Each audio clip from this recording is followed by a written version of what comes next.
Welcome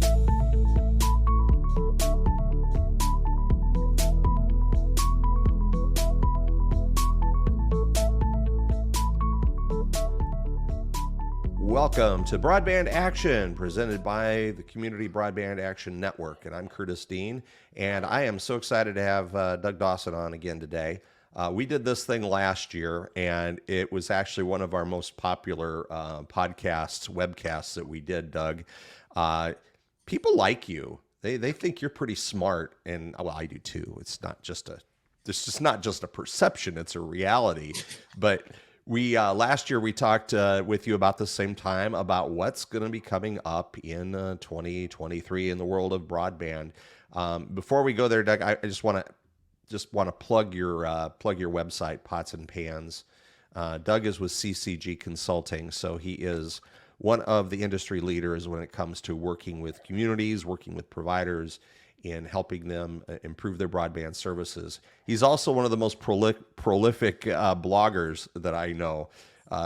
Doug's produced hundreds, if not thousands, of blog posts at Pots and Pans. Every day since back in 2013. Yeah. Gee, I can't even. You've put more blogs up than I've actually had showers in that period of time. I swear to God, Doug, you are really good at it, and every one of your blog posts is just very valuable. I mean, if anybody listening to this podcast, watching this webcast, if you're not already going to Pots and Pans by ccg.com, you should do that, because there's just a lot of great content there. And maybe not every post will be applicable to your needs and wants, but in the aggregate, some of the best content available on the internet. And for whatever reason, Doug offers it free, probably because he wants you to call him up and say, hey, come to work for me. How are you today? There is part of that, yeah. Yeah. I've just got so used to it. I enjoy writing it at this point. And we were just talking before we got going. We've actually known each other for quite a while now, 10 years or so. I met Doug at a conference I was at down in Florida, and immediately realized there's somebody a whole lot smarter than me. Well, I already knew that, but it really brought it to light that there are people like Doug and others out there in the industry that have been doing this a very long time. And thanks for the mentorship, and thanks for helping me learn more as time has gone on. I hate to say this, Curtis, but I'm approaching 50 years in the industry. Wow, now. I started in the mid-'70s, yeah. And you were obviously in the crib when that began. I was a very young man, yes. So we're going to talk about looking in the crystal ball for 2023 on today's pod. And Doug, every year you do your kind of annual predictions post on Pots and Pans. This year, no exception. Some really good insight about what could be coming up this year. I'm just going to start with one that I think is so critically important, and everybody that's involved in broadband, whether you're a consultant like one of us, or a advocacy organization like CBAN, or a community leader, is that the broadband maps are continuing to evolve, and those broadband maps are going to really tell the tale of who gets what money when it comes to distributing the BEAD funds that were made possible by the infrastructure bill. So let's talk a little bit about what's ahead for the FCC's broadband maps in 2023. Well, what my prediction said is FCC maps will continue to be a mess. And so I don't have any at all feeling that they're going to do it right. And part of that is I think they're trying to do something that can't be done. They're trying to identify all the ISPs at every address in America. That starts with identifying every address in America, something the census spends billions on every 10 years and doesn't get right, and says that they can't do it. And they're trying to do it twice a year. They're never going to identify all the places in America. It's so very, very complicated. How do you count hunting camps? How do you count mother-in-law apartments? I mean, how do you count who lives in various farm buildings? I mean, how are you ever going to get this stuff right? The fact is they're just not going to. The methods they use to do it, they rely, for instance, on satellite imagery. Well, if you go to West Virginia, you can't see houses from satellite. Sure. A lot of those counties don't have GIS, so they can't go get local data. Are they going to send somebody around in a car to count them? I mean, it's just, so it's never ever going to be accurate. But that's only half of the battle. The other reason it's going to be a battle is they didn't change the most fundamental rule, which is the ISPs can still report any speeds they want, Right. marketing speeds. They still use the word marketing speeds in the order. Well, we see what that looks like. You know who Chris Mitchell is. I was on a call with him. We looked up his house. There is an ISP who says wirelessly they can deliver a gigabit to his house in the middle of city. Yeah. You know, they're out in the rural somewhere. So somehow they're magically going to go through the whole metro area and get a gigabit to his house. Well, the problem with that is when they start doing things like how many fast providers are at Chris's house, they say there's 2 or 3 when there might only be 1. And so Mm-hmm. they're never going to count this right because, quite honestly, ISPs lie, and they have various reasons to do. One, some misunderstand the term marketing. Other ones have a real agenda. I Yeah, mean, right. they're simply trying to game the system. They're trying to block other people from getting grants. I mean, this has not changed. It used to be Frontier and CenturyLink were the bad villains. They've actually cleaned up their reporting. I mean, you Mm-hmm. can go out and find where CenturyLink now reports places with 1 megabit per second. They used to just say everything in the whole world was 25.3, right? Now it's the wireless guys. Their reporting is dreadful.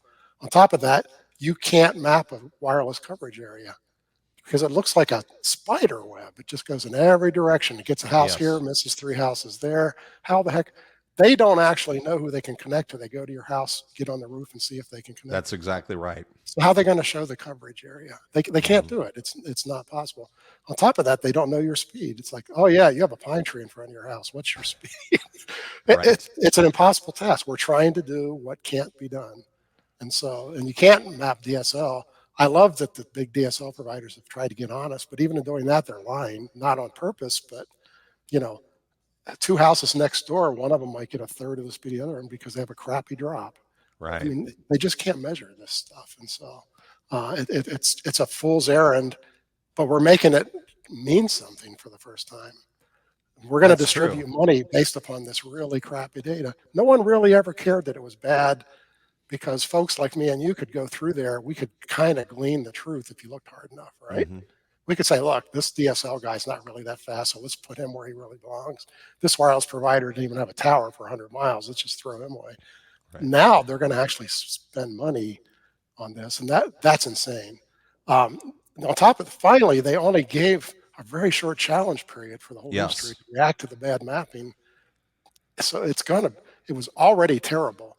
The places that we thought didn't have broadband last year are now like they cut 2/3 of those out in the new map. So the ISPs have all claimed all sorts of people have broadband who don't. It's much worse than the old maps, and they have a very short period of time to fix it, which they won't. Uh, Right. and then here's the problem I think of all that. States who really feel shorted by that are likely to get this, the attorney generals are going to sue the FCC and NTIA, and we may never get these maps out for 2 years, and the whole BEAD grants will go on hold unless Congress changes the law.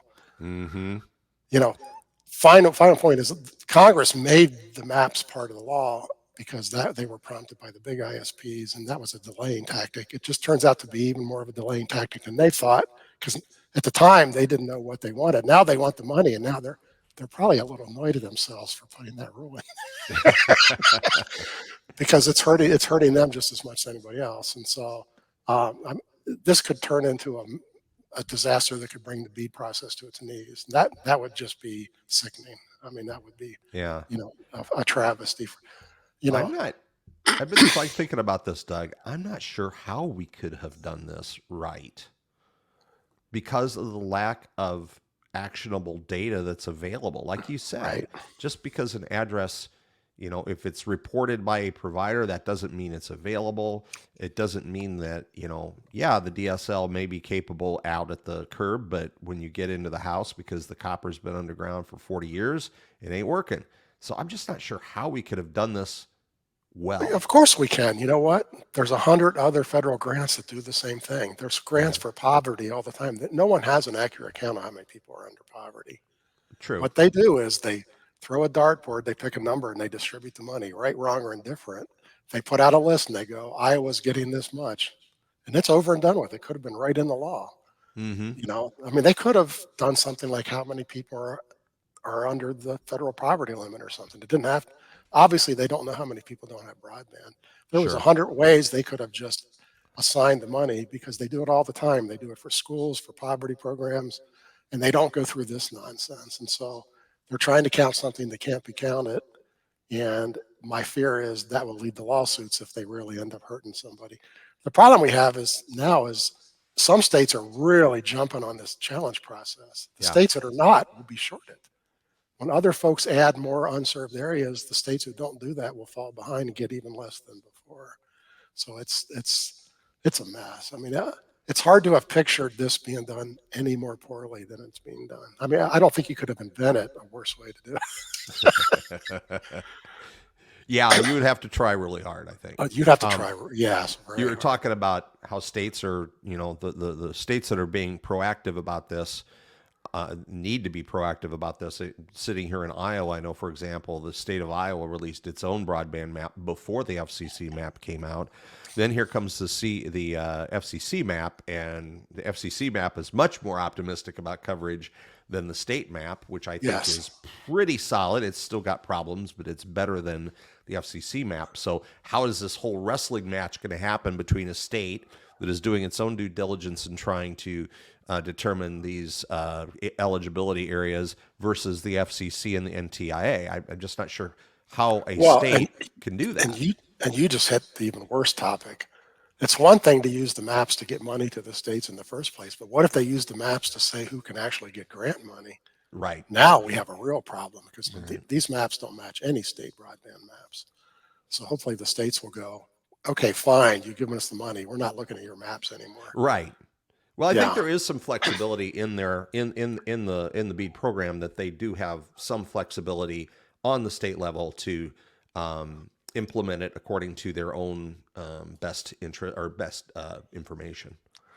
Yeah, it's just going to just be one more of those challenges. Yeah. So, yes. So yes, I'm not a fan of the mapping.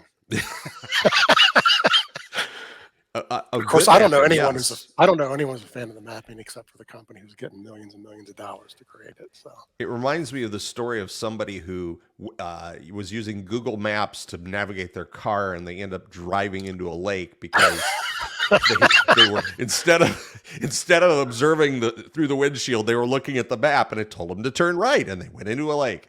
Well, first when they first came out with that, I said, "Get me to the Minneapolis airport. It's 4:00 in the morning. I had a 6:00 flight." And of course, the maps were new, and it took me to the radar beacon, and I missed my flight because that was on the other side of the airport. Oh Lord, yeah. We've gotten better, but these maps are like that. These maps are so Indeed. bad. They're Well, and it's so hard to. Yes.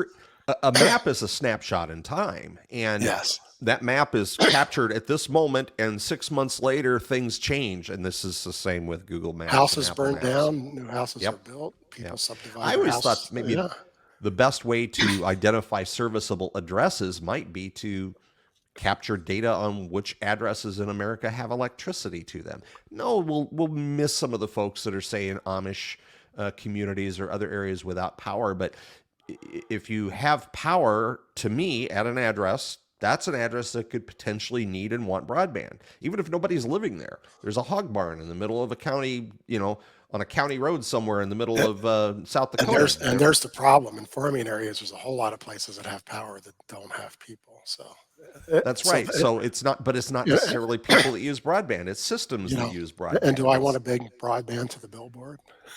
Well, what's the economic case for bringing broadband to the hog barn? I don't know. I don't know either. In fact, any way you try to do it, it's better than what they're doing.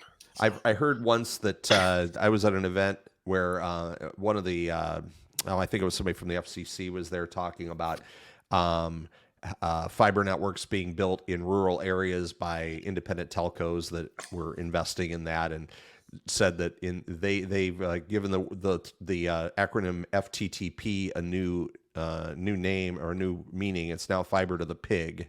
I thought that was quite clever. Actually, it is. Well, they are the most aggressive users of broadband. I mean, They are. Farmers are really using it. It's awesome. Yeah. Because they have a true economic impact. Yes. On their operations by having or not having broadband. So yes. It's only going to get more and more intense. Well, let's talk about BEAD next. We only have a short period of time here, and we could go on and on and on. I'll just encourage everybody to go check out your post from November 30th on the predictions, but the maps and BEAD kind of go hand in hand. The BEAD program, the broadband equity access, and what does it stand for? I don't know. I can't remember acronyms. But It's the $64.5 billion. Yeah, it's the $64.5 billion that came along with the federal infrastructure bill about a year ago, and the maps are going to be used to help determine how that BEAD money gets distributed, and eventually distributed to states, and eventually into the hands of providers to go out and build networks or provide service. So where do we stand with BEAD? Do we still think that this thing could put money in the hands of willing providers in 2023? I think barely. Yeah. The problem was, again, Congress wrote rules that had step after step after step, and then the states are trying to implement those. And if you just say there's 10 steps, they're only up to like step 2. I mean, it's been a year and they're just barely out of the gateway because the steps are so complicated. First, the NTI had to write their rules, and then they had to explain to the state how to write their rules. Right. And so now the states are in the process of doing that, and the states have to do all sorts of hoops to jump through. And so, and then they're going to have to approve those. There's going to then be a state mapping challenge, all sorts of other challenges. The only money that might make it out the door, once a state files a successful broadband plan, they get 10% of their money. Right. So that 10% might make it to grants this year in some states. You got to remember, every state's going to be different. There are states who have had broadband offices forever who will jump all over this. There's still a few states that haven't even hired their broadband director yet. I mean, they're just not going to get there. No, and so there's no way. There's some states that may not have any grant money out the door till 2025. Yeah. They're just not going to get their act together. But there are so much steps that still have to be done that it's really hard. Now, there may be some grants that are due by the end of 2023. I don't think there will be any construction till 2025, because even once you win these grants, you're going to have to go through this very complicated approval paperwork process. And then the first thing you have to do is what I call environmental study heavy. Where you have to do a full-blown environmental study, which is ridiculous if your network's going to go on poles, because you don't really endanger too many species up on poles other than squirrels. And so, but you still have to go through that, and that's a very time-consuming process. And then half the country is seasonal. You're not going to build in Iowa in the winter. Right. So so if the BEADS grants are announced early 2024, and you go through the environmental study in 24, then you're not going to actually hit the ground with construction until spring of 2025. That's just the math, right? Right. That's just really frustrating.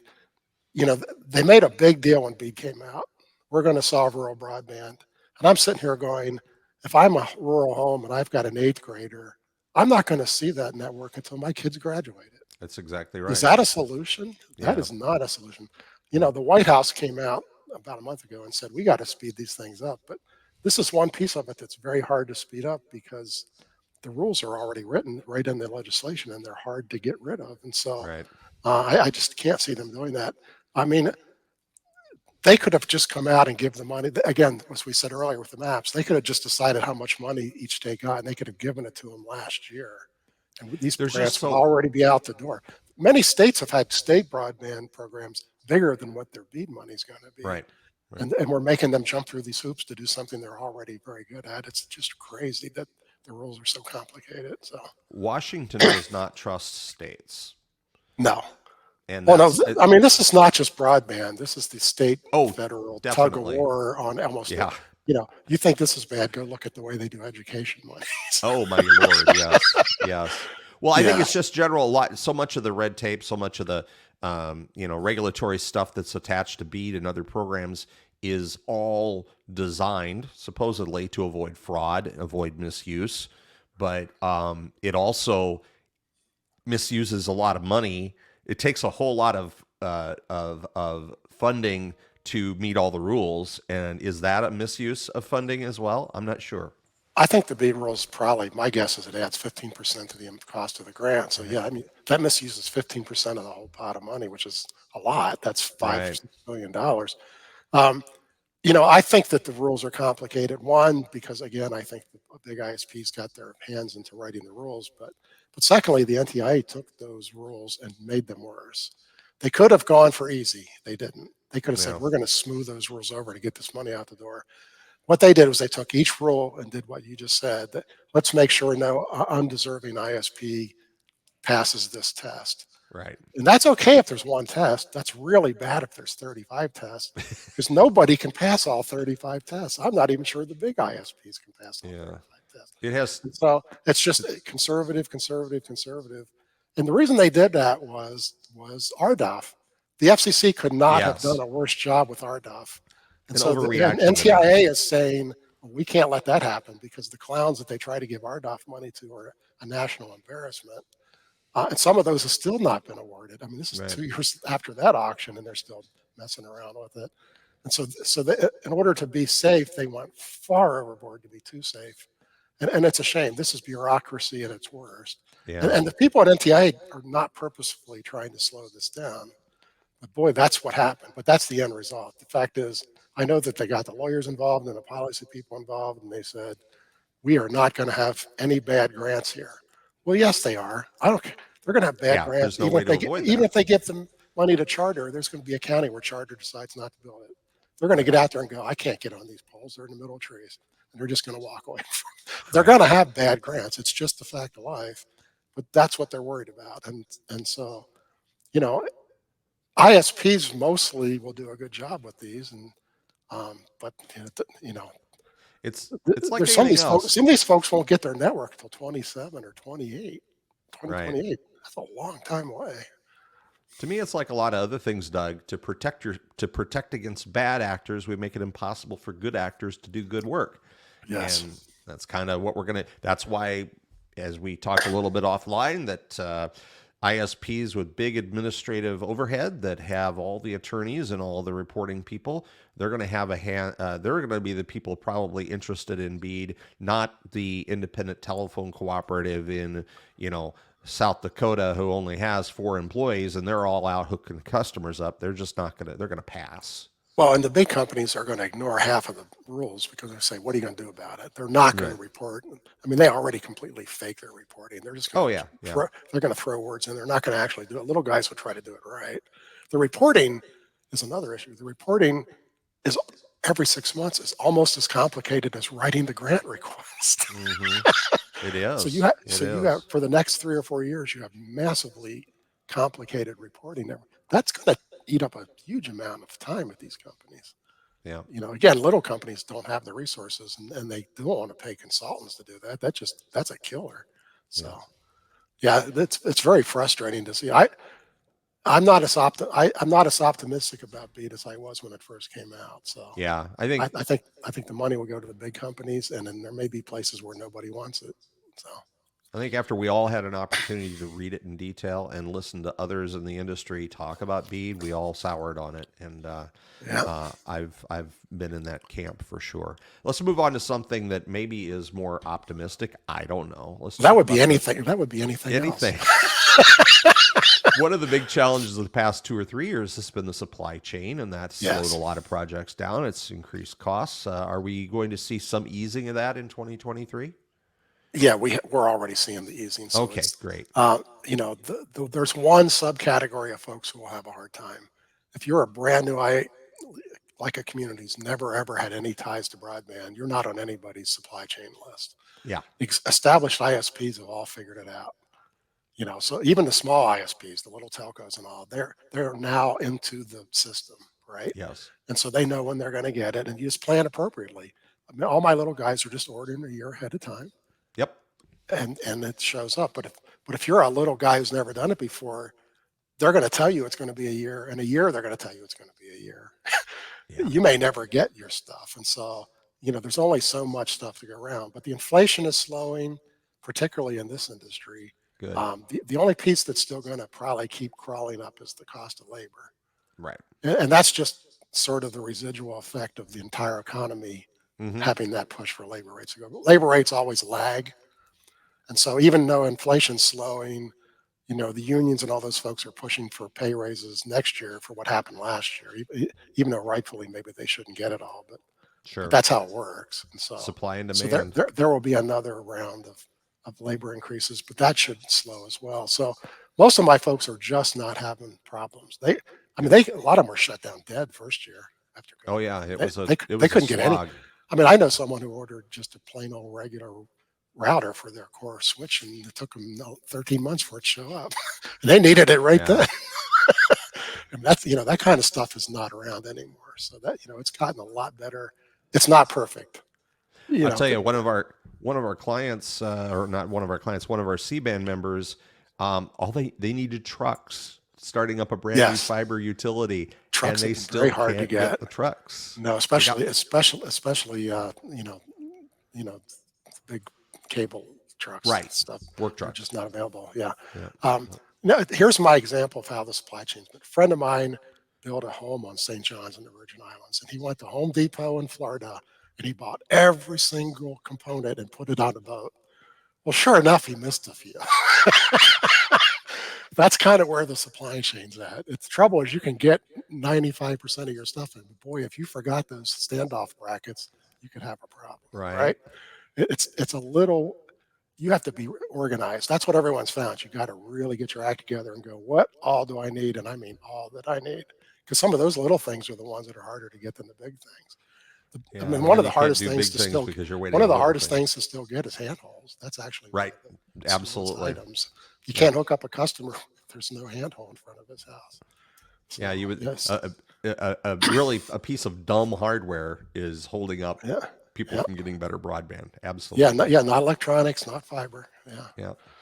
All right, I want to hit on one more topic, Doug, before we end our call today and in the podcast. So, um, we have been languishing with 4 FCC commissioners for a long time. It sure doesn't seem like what's her name? Gigi Son. Yeah, Gigi Sohn is going to pull through unless they pull a rabbit out of their hat during this lame duck session. Are we going to get a full commission by sometime in 2023? I thought we would when I wrote this, and then we just had a senator change from Democrat to independent. Right. I thought with the 51st vote that we would. There's actually a there's actually a few Republicans who may support it. There's things that they don't, even Republicans don't want the FCC to do, but there's things they do want them to do. Yeah. And I think that the pressure to finally fill that will be there. If we don't, the worst scenario is it actually dwindles. There's a few commissioners on here who will be retiring. It's actually going to shrink. If they can't get the fifth, they won't even keep the four. That's a Wow. real ugly scenario. So when I wrote this, I was anticipating that, we would probably end up with 51. No, I wrote this, after the election, Sure. but not before that runoff election in Georgia. But now Sinema said that she was going to vote for her before, Okay. so but it took 6 months of lobbying to get her to say that. So, and we don't know who's holding it up. Somebody's holding it up. There's at least Yeah. one or two Democrats who obviously don't want her in, and so I said on November 30th that we would. I've already gotten more. This is the only thing I've said for the last 2 years that just keeps kicking me in the butt. I've been wrong twice now. Why not three, right? Well, We it's long certainly need a overdue. fifth. We need a fifth commissioner. Yeah, it's And the just fact is, been it's not been a even while. that it's her. She's a very conscientious woman, and no one has any complaints about her from a policy perspective. They simply don't want to have a majority Democrats. Right. I mean, that's what it boils down to. So, Yeah. yeah. So I predicted we would, and now I'm already a little pessimistic on my own recommendation there. So, May create an environment where you can never have a 5-person commission because the party out of power will always try to block it. well, I can already tell you this is not a good sign if the Republicans get in and need one in the other direction. I think that Mhm. this creates a permanent Tit for tat. pattern where we just don't approve people. That's a shame. And this Yeah. is, by the way, it's not just the FCC. There's other Oh, federal jobs that are absolutely. in the same hole here. So, yeah, they just announced a new federal highway commissioner last Friday. That's been 2 years as well. And by the way, you do know that means GG Sohn will be approved this week because we just recorded this. So, Well, yes, because yes, I retracted. I retracted, so that I'll be wrong again. That'll be a fourth time then. well, if you're wrong because they finally fill the commission, that's a good thing to be wrong about. That is right? a good thing. There's just so many little policy things they need 5 commissioners Yeah. for, because you can't have tied votes and get anything done. So. Well, Doug, I want to thank you again. Thanks for being on the podcast again today. I want to remind everybody your website. Again, bookmark this and go there every day because you're going to find new content. Subscribe. You get an Subscribe. There you go. You get an email every. What do they say? Mash that subscribe button. Yep, 7:30 in the morning, you get one. Yep, absolutely. And of course, Doug, we'll probably see you around the world in the 2023 as we get back out to do more events. And there's your website. And as you know, hopefully we'll have a chance to interact with each other. Well, as always, it's a pleasure talking to you, Curtis. Glad to catch up, and Great. We'll find out next year how right I was, or wrong. So, well, you'll notice I didn't go back and review everything you said for last year because I don't like that. I don't like. I like to drive through by looking through the windshield, not the rearview mirror. So. All right, Doug Dawson, our guest today here on Broadband Action. Thank you, everybody, for joining us. We'll see you next time.